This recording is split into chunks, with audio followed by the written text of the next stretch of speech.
I-V-M.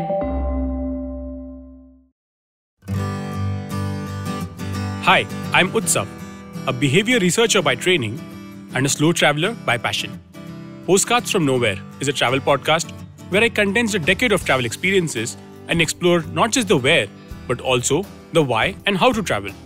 My stories emerged from slow traveling the less explored parts of the world: Bosnia and Herzegovina, Armenia, Uzbekistan, and even China. At the end of each story, I give practical tips and new ideas about how to travel better. This week, I take you to the Bangalore neighborhood of Ulsur and its tenuous and unlikely connection to yoga and the Opium Wars.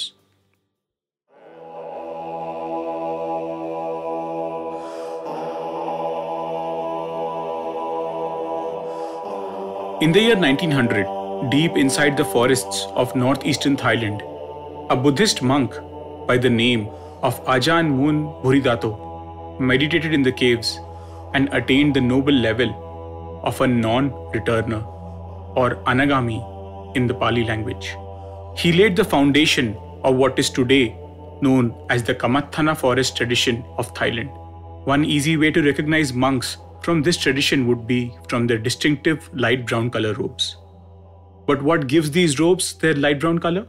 It's actually a dye made from the wood of a tree, which is incidentally also used as the priest's seat during Hindu ceremonies in Kerala.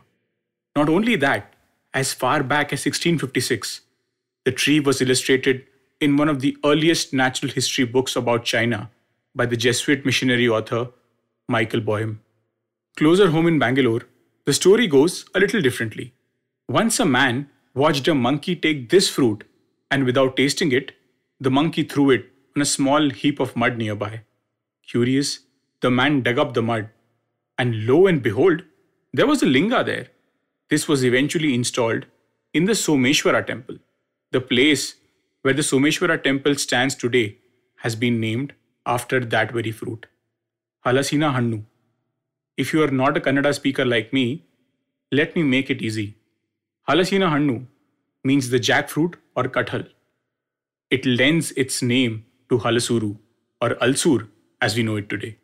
Ulsur isn't the kind of place which gets talked about often to the outsider, but I would say it should be. While its parent fruit was mentioned in the earliest natural history books about China, there is another tenuous connection. In 1842, towards the end of the First Opium War, British soldiers from the Madras Horse Artillery took a bell from a temple in Nanjing, China, and brought it back to Chennai as a part of war booty. From there, the bell was brought to Bangalore, where it was kept near the barracks. It was struck every 4 hours, and I'm sure Bangalore was a much quieter, traffic-free city then, because the bell could be heard even 4 kilometers away. One rainy day, rather than go out in the rain and strike the bell, a sentry threw a large piece of ammunition at it and permanently damaged it. The bell fell into disuse and was transferred to the Kempegoda Tower. Today you could find the bell on the grounds of the Madras Engineers Group. They are not any regular group of engineers, but the elite combat support engineers of the Indian Army. If you could find your way inside these grounds, which are by the way still in Ulsur, you could still see this bell today. But far from the army and the Opium Wars, in the very same Someshwara temple which is Ulsur's claim to fame, lies a little known story. The temple's beautifully carved pillars are typical of the Vijayanagar style of architecture, a slice of Hampi in the heart of Bangalore. But the real treasure lies on the southern outer wall of the temple, which has the rare depiction of the Navnaths, or the 9 Shaiva saints, shown seated on 9 different wild animals. So, gods sitting on animals that are carved out in stone in an Indian temple. What is so unique about that, you'd ask? The Naths are a sect that is thought to date back to the 10th century and was founded by a man named Matsyendranath, who is usually shown seated on a fish.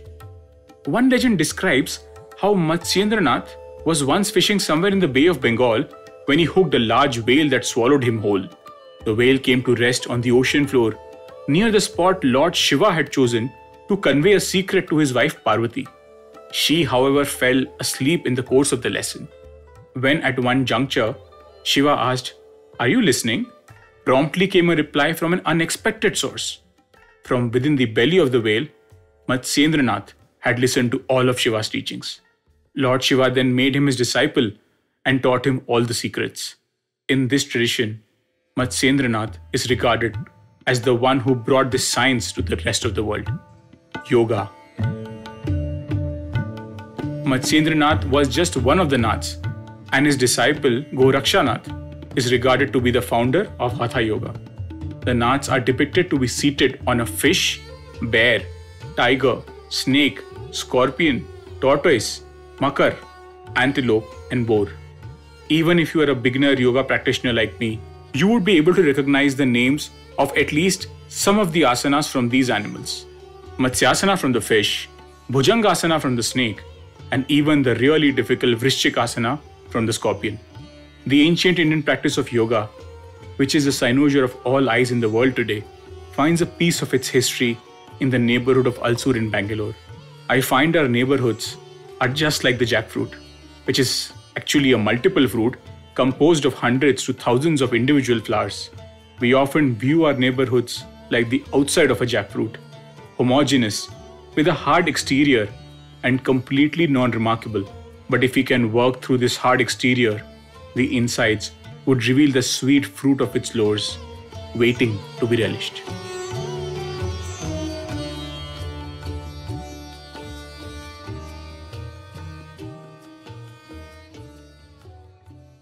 If you like this podcast, don't forget to check out other interesting podcasts on the IVM network. You can listen to us on the IVM Podcast app or ivmpodcast.com. You can also follow us on our social media. We are at IVM Podcasts on Twitter and Instagram. If you want to reach out to me, I am Utsav Memory on Twitter and YVTravel42 on Instagram.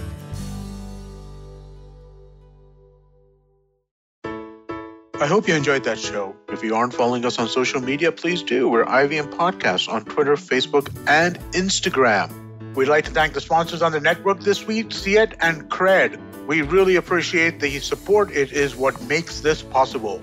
So it was a fun week on Cyrus Says. We had guests like Dolly Singh, we had Guneet Monga, we had Kamya Jani of Curry Tales, and Cock and Bull as we always did. Do check it out. I think you'll really enjoy that. On Paisa Vaisa, we crossed 300 episodes and Anupam was joined by Akhil Handa, the digital head of Bank of Baroda. All Things Policy discussed topics like the 100 years of China's Communist Party, the Facebook versus the Government of India case, and the evolution of Indian science. On the Wire Talk, Siddharth Bhatia was joined by Gautam Bhatia to discuss the Central Vista project and why it's attracting so much flack. Sadaf and Archit are back on the Non-Curry podcast, and this time they raise the temperatures as they discuss the beloved spice mirchi. On the Millennial Athlete, this week Tanvi and Shlok speak to Sarita Chauri, a visually impaired judoist. And finally, I want to ask you all to give a listen to the Triangle Offense. Anybody who has heard me talk on a podcast knows I can't shut up about basketball, and these guys know more about it than I do. So if you enjoy basketball, do check this out. Nishant and Munish do an excellent job with this show. I was one of their guests a few months ago, which is how I met them and tried to convince them to come onto the network, and they're finally here. So definitely do check this out. Show's available on all major podcasting platforms, but they also have a daily YouTube episode, which is available on the IVM Podcast channel. And with that, I hope to see you again next week.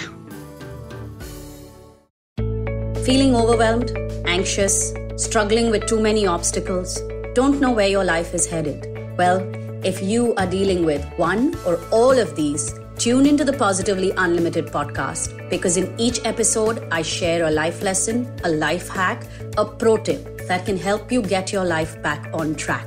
All episodes are available on the IBM website, IBM Podcast app, or wherever it is that you get your podcast from.